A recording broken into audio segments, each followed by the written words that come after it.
Hey guys, welcome to ജിജേവേഴ്സ്. This is me GJ. ഇന്ന് ഞാൻ നിങ്ങളോട് ഷെയർ ചെയ്യാൻ പോകുന്നത് നമ്മൾ കുറച്ച് നാൾ മുമ്പ് കണ്ണപ്പയുടെ കഥ പറഞ്ഞിരുന്നല്ലോ. ആ ഒരു സിനിമ ഇറങ്ങിയ സമയത്ത് അതിന്റെ ഒറിജിനൽ സ്റ്റോറി എന്താണെന്നുള്ള പറഞ്ഞിരുന്നു. അപ്പോൾ ആ കഥയിൽ ഒന്ന് പൂർണ്ണമാക്കാതെയാണ് ഞാൻ ചവിട്ടിയത്, അല്ലെങ്കിൽ അത് സ്റ്റോപ്പ് ചെയ്തത്.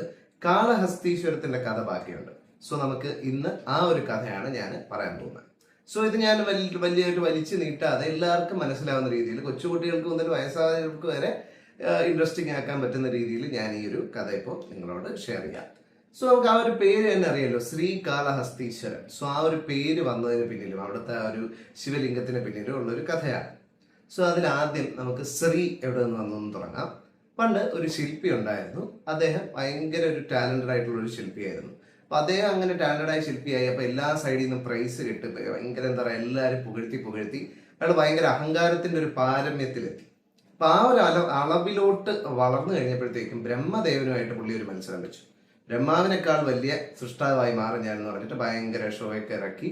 അപ്പൊ ബ്രഹ്മാവിന് സഹിക്കുമോ? ബ്രഹ്മാവ് എന്ന് പറഞ്ഞു കഴിഞ്ഞാൽ ലോകത്തെ എല്ലാവരെയും സൃഷ്ടിക്കുന്ന ബ്രഹ്മാവാണെന്നാണ് നമ്മുടെ പുരാണങ്ങളിലൊക്കെ പറയുന്നത്. സോ അത്തരത്തിലുള്ള ബ്രഹ്മാവിനെ ചാലഞ്ച് ചെയ്തുകൊണ്ട് അദ്ദേഹം വന്നപ്പോഴത്തേക്കും ബ്രഹ്മാവ് പറഞ്ഞു, എന്നാ കിടക്കട്ടെ ഒരു ശാപം, ഇതാ പിടിച്ചോ, നീ നേരെ ഭൂമിയിലേക്ക് പോ, വെറും ഒരു ചിലന്തിയായി മാറട്ടെ എന്ന് പറഞ്ഞ് ശപിച്ചു.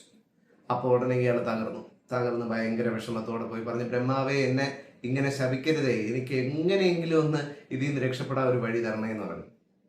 ഞാൻ ഇനി അഹങ്കാരം ഒന്നും കാണിക്കില്ല എന്ന് പറഞ്ഞു. അപ്പൊ നമ്മുടെ ബ്രഹ്മാവ് പറഞ്ഞു, ഓക്കെ ശരി, നീ അങ്ങനെയൊക്കെ ഒന്ന് മാറാൻ വഴിയാണെങ്കിൽ നമുക്കൊരു വഴിയുണ്ട്. തൽക്കാലത്തേക്ക് നീ ഭൂമി പോകൂ. എന്നിട്ട് അവിടെ ഞാനൊരു പറയുന്നൊരു സ്പോട്ടുണ്ട്, ഒരു ഗജാരണ്യം എന്ന് പറഞ്ഞൊരു കാടിനടുത്തായിട്ട് അവിടെ ഒരു നദീ തീരത്ത് ഒരു ശിവലിംഗമുണ്ട്. വായുലിംഗം എന്നാണ് പേര്. അപ്പൊ ആ ശിവലിംഗത്തില് നീ നല്ലപോലെ പ്രാർത്ഥിക്കുക. നീ പ്രാർത്ഥിച്ച് നല്ലപോലെ ആകുമ്പോഴത്തേക്കും ശിവൻ നിനക്ക് മോക്ഷം തരും എന്നുള്ള രീതി പറയും. ശരി, ഓക്കെ എന്ന് പറഞ്ഞിട്ട് നമ്മുടെ ഈ ഒരു ചിലന്തി കാട്ടിലേക്ക് പോയി.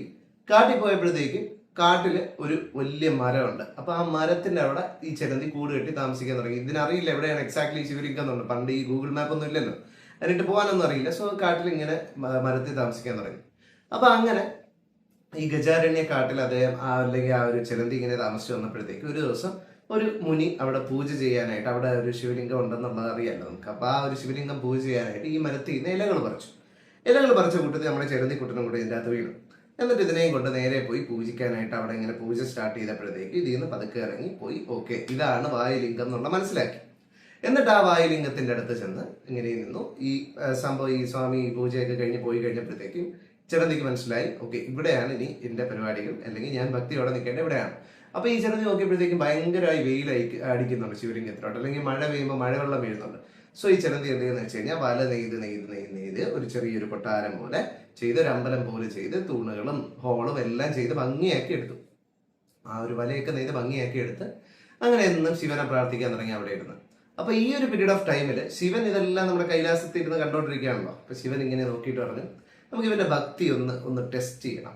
ഓക്കെ, നമുക്കൊരു കാര്യം ചെയ്യാന്ന് പറഞ്ഞിട്ട് നേരെ ഒരു ചെറിയൊരു തീ അങ്ങോട്ട് സ്റ്റാർട്ട് ചെയ്ത് കൊടുത്തു. അവിടെ ഇങ്ങനെ പൂജിക്കാൻ വെച്ചിരുന്ന ഒരു വിളക്കിൽ നിന്ന് ഒരു തീ അങ്ങോട്ട് സ്റ്റാർട്ട് ചെയ്ത് തീ ഫുൾ സാധനം അങ്ങോട്ട് കത്തിച്ചു. അപ്പൊ ഈ ചിലന്തി രാവിലെ ഇങ്ങനെ എഴുന്നേറ്റ് വന്ന് നോക്കിയപ്പോഴത്തേക്ക് എല്ലാം എന്താ കത്തുന്നു, പിന്നെ ചുറ്റും ഇങ്ങനെ തീ വന്നുകൊണ്ടിരിക്കുന്നു.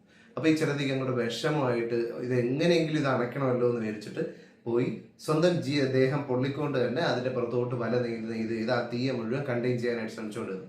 അപ്പോഴൊക്കെ ഇങ്ങനെ നമശിവായ ഇങ്ങനെ പറഞ്ഞ് അങ്ങനെ ഒരു കണ്ടെയ്നിങ് ഒരു സാധനമാണ് ചെയ്യാൻ നോക്കിക്കൊണ്ടിരുന്നത്. അപ്പൊ അങ്ങനെ നോക്കിക്കൊണ്ടിരുന്നപ്പോഴത്തേക്കും ലാസ്റ്റ് ശിവന് മനസ്സിലായി ഇവൻ ഭയങ്കര ഭക്തനാണ്. സോ നമ്മുടെ ബ്രഹ്മാവ് നേരത്തെ പറഞ്ഞ പോലെ ഇവൻ ഒരു ശാപമോക്ഷം കൊടുത്തേക്കാം എന്ന് പറഞ്ഞ് ശാപമോക്ഷം കൊടുക്കാനായിട്ട് ശിവൻ വരികയും ശിവന്റെ രൂപം കണ്ടപ്പോഴത്തേക്കും ഇവൻ അങ്ങോട്ട് സന്തോഷമായി. അപ്പൊ പറഞ്ഞു, ശിവൻ ചോദിച്ചു, എന്താണ് നിനക്ക് വേണ്ടത്? മനുഷ്യനാണോ തിരിച്ചു? അപ്പൊ പറഞ്ഞു, എനിക്കിനി ഒന്നും വേണ്ട, അങ്ങയുടെ ഈ ഒരു രൂപം കണ്ടപ്പോൾ തന്നെ ഭയങ്കര സന്തോഷമായി. എന്നും അങ്ങയുടെ ഈ ഒരു ശിവലിംഗത്തിന്റെ കാൽപാദത്തിൽ എന്നും ആ ഒരു കാൽക്കീഴിൽ എന്നും എനിക്കൊരു സ്ഥാനം തന്നിരുന്നാൽ മതി എന്ന് പറഞ്ഞു. ഓക്കെ ശരി, എന്നാ നീ ആയിക്കോളൂ, ഇവിടെ ഇരുന്നോളൂ, നിന്റെ പേര് ഇന്ന് മുതൽ ശ്രീ എന്നാണ് എന്ന് പറഞ്ഞ് അറിയും. അങ്ങനെ ഒരു അനുഗ്രഹം കൊടുത്തിട്ട് ശിവൻ. സോ അതാണ് നമ്മുടെ ശ്രീകാളഹസ്തീശ്വരനിലെ ശ്രീ. സോ അപ്പൊ ആ ശ്രീയുടെ സ്റ്റോറി നമുക്ക് കഴിഞ്ഞു. ഇനി കാളഹസ്തി എന്നുള്ള സാധനം നമുക്ക് അത് രണ്ടും ഒരു സ്റ്റോറിയിൽ ഇന്റർലിങ്ക്ഡ് ആയിട്ടുള്ള സ്റ്റോറികളാണ്. അപ്പൊ അതിൽ ആദ്യം കാള എന്ന് പറയുന്നത് ശരിക്കും കാലയാണ്. കാല എന്ന് പറയുന്ന ഒരു സർപ്പമാണ്. ശിവൻ ആഭരണമായിട്ട് ധരിക്കുന്ന സർപ്പങ്ങളുടെ ഒരു സർപ്പമാണ് നമ്മുടെ ഈ കാല. അപ്പൊ ഈ കാലയ്ക്ക് ഒരു ദിവസം എന്ത് പറ്റിയെന്ന് വെച്ച് കഴിഞ്ഞാൽ ശിവൻ രാവിലെ എഴുന്നേറ്റ് ഇങ്ങനെ എല്ലാ സർപ്പങ്ങളെയും ഇങ്ങനെ ഇട്ട് കൊടുത്തപ്പോൾ കാലയെ നോക്കിയപ്പോൾ കാണാനില്ല. കാല എവിടെ പോയെന്ന് വെച്ചാൽ കാലയുടെ ഭാര്യയെ കാണാനായിട്ട് പോയി. ഒരു ദിവസം കഴിഞ്ഞ് വരാമെന്ന് വെച്ചാൽ അവിടെ സ്റ്റേ ചെയ്യാണ്. അപ്പൊ ലേറ്റ് ആയിട്ട് വന്നപ്പോഴത്തേക്ക് ശിവന് നല്ല ദേഷ്യം വന്നു. ശിവൻ അറിയാലോ, ദേഷ്യമാണല്ലോ പ്രധാനം. കണ്ടു, കാലയെ കണ്ടു. അപ്പൊ തന്നെ പറഞ്ഞു, നീ ഇങ്ങനെ ഒരു ഇറസ്പോൺസിബിൾ ആയിട്ടുള്ള കൈൻഡ് ഓഫ് ബിഹേവിയർ എൻ്റെ അടുത്ത് കാണിക്കുകയാണെങ്കിൽ ഞാൻ നിനക്കൊരു ശാപം തരും, നീ ഇനി മേലാൽ ഇനി കൈലാസത്തിലൊക്കെ പ്രവേശനമില്ല, ഭൂമിയിലോട്ട് പൊക്കുമെന്ന് പറഞ്ഞ് ശപിച്ചു വിട്ടു. അപ്പോഴും കാല പറഞ്ഞു, എന്നെ ഇങ്ങനെ ചെയ്യരുതേ, അറിയാതെ പറ്റിപ്പോയതാണ്.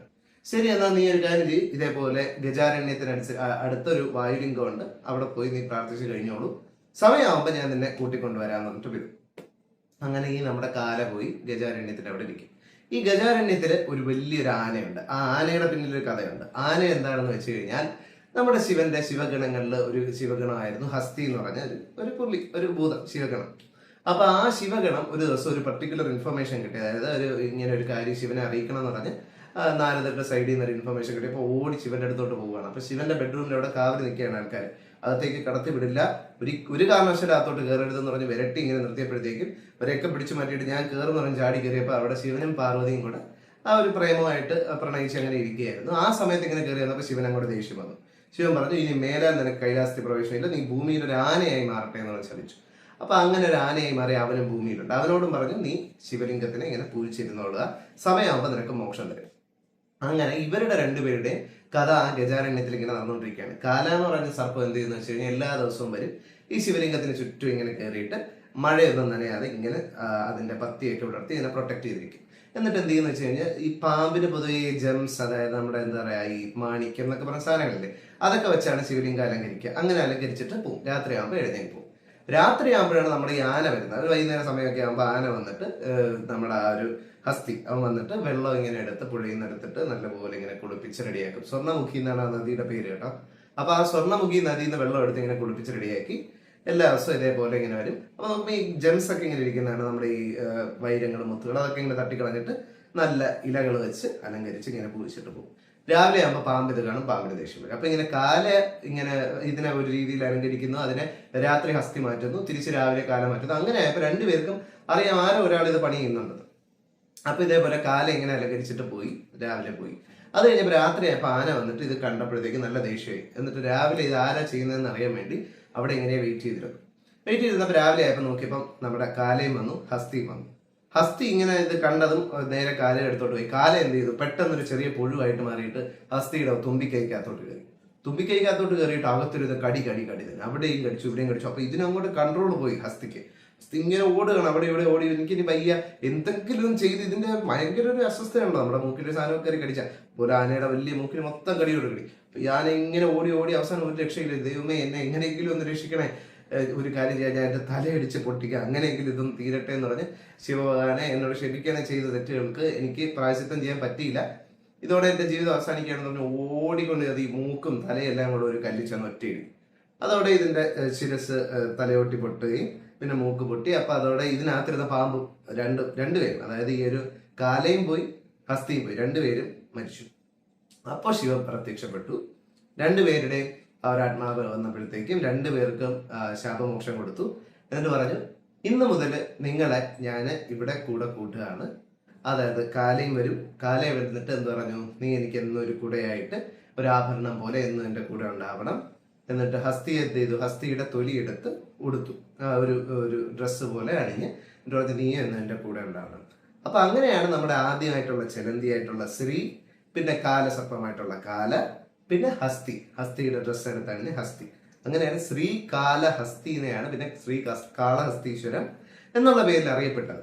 ഇതൊക്കെ കഥകളാണ്. അപ്പൊ ഇത്തരം കഥകൾ ഇപ്പൊ നിങ്ങളോട് എനിക്ക് ഷെയർ ചെയ്യാൻ പറ്റിയതിൽ എനിക്ക് ഒരുപാട് സന്തോഷം. ഇപ്പൊ ഇതേപോലുള്ള കഥകൾ ഇനി ഒരുപാട് എനിക്കറിയാം. പുരാണ കഥകൾ മാത്രമല്ല, അല്ലാതെ പഞ്ചതന്ത്രം കഥകൾ, അല്ലാതെ കുട്ടികൾക്കുള്ള കഥകൾ. അപ്പൊ ഇത്തരത്തിലുള്ള എൻ്റെ ഒരു പ്രസന്റേഷനും കാര്യങ്ങളൊക്കെ നിങ്ങൾക്ക് ഇഷ്ടപ്പെട്ടിട്ടുണ്ടെങ്കിൽ നിങ്ങളുടെ അഭിപ്രായങ്ങളൊക്കെ കമന്റ് ബോക്സിൽ അറിയിക്കുക. ഇഷ്ടപ്പെട്ടിട്ടുണ്ടെങ്കിൽ ഇല്ലെങ്കിലും ഇനി ബെറ്റർ ആക്കാനുള്ളതും അല്ലെങ്കിൽ എന്തെല്ലാം കഥകൾ നിങ്ങൾക്ക് കേൾക്കണം എന്നുള്ള അത്തരത്തിൽ എന്തെങ്കിലും ആഗ്രഹങ്ങളുണ്ടെങ്കിൽ അതൊക്കെ കമന്റ് ബോക്സിൽ അറിയിക്കുക.